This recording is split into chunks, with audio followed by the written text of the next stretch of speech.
Welcome to Wolfram Industrie. I'm Alex Woldrick, and today's topic is aluminum welding. What should I watch out for? The special feature is the oxide layer on the material, which has to be broken up. If the components have a particularly thick oxide layer, this must first be removed. This can be done chemically or by grinding.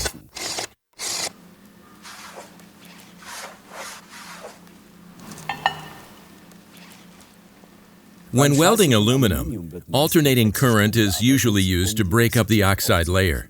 You have to find the right AC balance between effectively breaking up the oxide layer and the best possible protection of the electrode. To avoid cracks, the back should be deburred.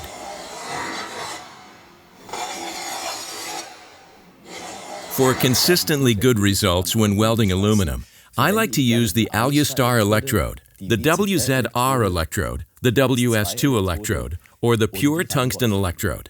As you can see, the secret of success for aluminum welding is, in addition to the best electrodes, good preparation. Thank you for your interest. If you want to know more, we have made more videos for you. And if you have any questions or suggestions, simply contact us. Until next time, I'm Alex Woldrick.